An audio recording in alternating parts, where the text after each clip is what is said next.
Begitu terkait dengan rilis RDG ini juga tampaknya masih menjadi perhatian dari para pelaku pasar hari ini cukup optimis bahkan menguatnya lebih dari 2% ya.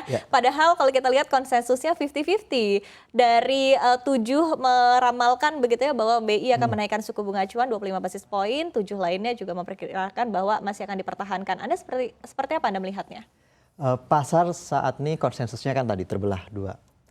Saya sejak 2 bulan yang lalu memperkirakan bahwa kenaikan suku bunga acuan itu tidak diperlukan urgen gitu. Tetapi ketika story-nya di semester kedua, maka story-nya akan berbeda. Nah, story yang berbeda itu apa? Kita lihat sekarang rupiah semakin tertekan di level 15.000 kemarin sempat tersentuh. Ada peluang ini akan berlanjut lagi seandainya The Fed dan kawan-kawan di negara maju masih tetap agresif menaikkan suku bunga acuannya. Nah, inilah akan mempengaruhi perubahan sikap atau stance moneter di Indonesia. Saya pikir kemungkinan untuk menaikkan suku bunga acuan itu ada terbuka. Dan kalau bicara soal kebutuhan perlukah dinaikkan, saya pikir juga sekarang saatnya perlu gitu. Oke, nah tapi kalau kita berbicara terkait dengan skenario-nya ya, artinya kan ada 2 skenario yang sama-sama besar begitu ya, tadi 50-50. Nah kalau misalnya BI menaikkan suku bunga acuan, kita katakan 25 basis poin, apa yang akan terjadi kepada market kita, kemudian juga kepada mungkin efeknya untuk perekonomian kita, dari satu sisi juga artinya kan suku bunga akan naik begitu. Tapi di sisi lain, jika BI tetap mempertahankan suku bunga acuan, seperti apa? Mungkinkah nanti para investor juga lebih pesimis lagi terhadap perekonomian kita? Ya, justru sekarang yang diperlukan adalah kenaikan suku bunga acuan. Kalau kita bicara soal stabilisasi rupiah, efek dari kebijakan suku bunga itu kan transmisinya kurang lebih 6 bulan gitu ya. Kalau cepat-cepat ya bisa 4 bulan. Tetapi ya artinya gini, kalau kita naikkan sekarang, efeknya terhadap bunga KPR dan kawan-kawan, bunga kredit dan sebagainya itu 4 bulan ke depan paling cepat gitu. Tetapi sinyal yang dibutuhkan dari kenaikan sekarang apa? Adalah bahwa Bank Sentral Indonesia itu tidak ketinggalan gitu.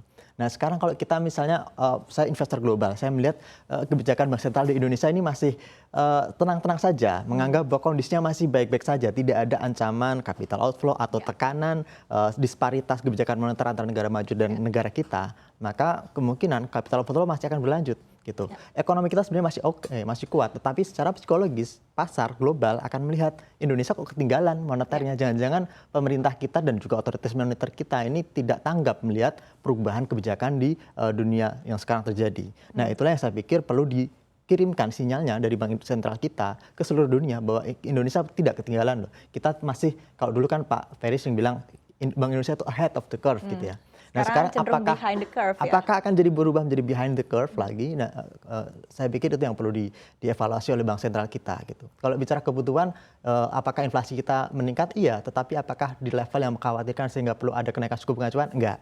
Tapi kalau kita bicara soal rupiah, peluang untuk mempertahankan rupiah apakah masih ada? Bank Sentral masih bisa intervensi gitu ya. Tetapi akan berapa banyak yang dibutuhkan untuk mengintervensi rupiah seandainya tidak ada dukungan dari sisi tadi sinyal psikologis ke pasar bahwa Bank Sentral kita berani untuk menaikkan suku bunga acuan agar ya aset-aset kita relatif tidak kalah bersaing dibandingkan dengan aset-aset keuangan di negara maju. Oke, tapi kalau kita lihat dari mungkin kenaikan suku bunga acuan untuk Bank Indonesia diprediksi 25 basis poin gitu kan. Nah, seberapa besar untuk kenaikan suku bunga acuan ini nantinya bisa menahan capital outflow? Karena kalau kita bandingkan mungkin dengan The Fed, ini kan juga sudah agresif dari bulan lalu, bahkan bulan ini juga diprediksi 75 hingga 100 basis poin. Kira-kira seperti apa? Ya, memang capital outflow itu tidak terhindarkan gitu. Jadi tidak hanya Indonesia yang mengalami itu.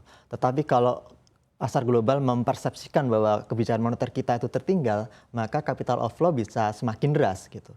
Seandainya sinyal yang dikirimkan kuat bahwa kita tidak ketinggalan, bahwa kita mengerti bahwa ada perubahan di global yang perlu diantisipasi efeknya terhadap stabilisasi rupiah, maka kemungkinan capital outflow itu bisa diredam. Meskipun masih akan terjadi karena bagaimanapun juga ketika suku bunga acuan di Amerika meningkat, maka SBN di sana menarik ya, obligasi di sana menarik. Investor asing akan lebih memilih pindah ke sana gitu ya. Tetapi kalau kemudian ada tadi itu sinyal bahwa kita juga siap kok untuk menjaga daya saing sektor keuangan kita, maka kemungkinan capital outflow yang terjadi bisa agak diredam gitu. Masih akan terjadi tapi akan lebih mendingan seandainya dibandingkan seandainya kita tidak menaikkan suku bunga acuan. Gitu. Oke, tapi kalau dari dalam kondisi perekonomian di dalam negeri, apakah Anda juga masih optimis nih bahwa sebetulnya untuk daya beli kita ini saat ini juga masih baik-baik saja meskipun sudah ada kenaikan nih untuk harga-harga kebutuhan pokok. Anda melihatnya kira-kira seperti apa, Mas Argun, untuk tadi ya kenaikan suku bunga acuan dengan efek yang kepada daya beli masyarakat? Ya. Di Indonesia itu kan inflasi yang sekarang terjadi lebih karena faktor ya imported inflation ya. Jadi tidak ada persoalan supply di kita. Kalau kita bicara soal pangan, beras dan lain-lain, tidak ada gagal panen ataupun apa yang bisa mempengaruhi kenaikan harga. Tetapi kenaikan harga terjadi karena ya tuh BBM meningkat gitu ya, dan efeknya akhirnya kemana-mana, dan inflasi kemarin sudah mencapai 4%-an lebih.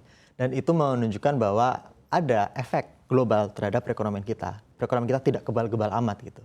Tetapi apakah kita efek tadi sampai berada pada titik memukul perekonomian kita, kok saya yakin enggak gitu. Kita masih bisa bernafas lega, agak bersyukur karena Indonesia memiliki beberapa komoditas utama dunia yang itu menjadi sumber devisa kita, dan itu membantu kita untuk yang menjaga rupiah dan juga terus mempertahankan roda ekonomi di daerah-daerah, karena kalau mereka ekspor otomatis ada pemasukan dan itu terus mengalir trickle down efeknya ke masyarakat.